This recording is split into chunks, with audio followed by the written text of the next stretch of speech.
না না, রোজ রোজ ভিডিও চক্করে অনেক বেশি খাওয়া হয়ে যাচ্ছে। এখন আর বেশি খাবো না, আজকে এটাই লাস্ট। আরে ও সব স্বপ্ন স্বপ্ন, নিয়েছিলাম এইটুকু ভাত। আরে নিজেকে তো কন্ট্রোল করতে হবে নাকি।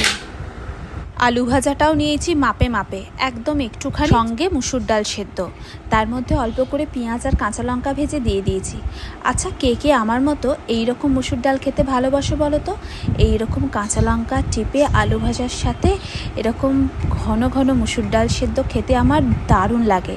এ তো নয় গেল মুসুর ডাল সেদ্ধ আর আলু ভাজার কথা, এরপরে কি পাতে আর কিছুই পড়বে না? আরে পড়বে পড়বে।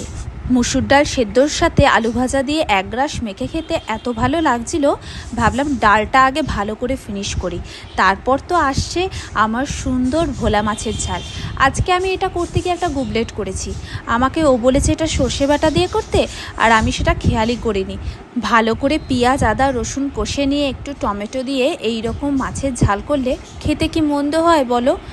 নিজে তো তারপরে খেয়ে কী প্রশংসা করে গেল। আমার না এই রকম মাছের ঝাল খেতে দুর্দান্ত লাগে, তার সঙ্গে এরকম লাল লাল কাই দিয়ে ভাত মেখে খেতে আহা। মাছটাও ছিল ভীষণ ফ্রেশ। এক্ষুনি আমার মা দেখলে আমায় বলতো, কবে থেকে তুই বাবা এত মাছের প্রেমী হয়ে গেলি রে, যে নাকি কোনোদিন ডিম ছাড়া ভাতই খেত না। আসলে অভ্যাসে মানুষ বদলায়। আমার শাশুড়ির সঙ্গে থেকে থেকেই আমার মাছ খাওয়ার অভ্যাস বদলেছে। মা এত রকমের মাছ এনে রান্না করতো,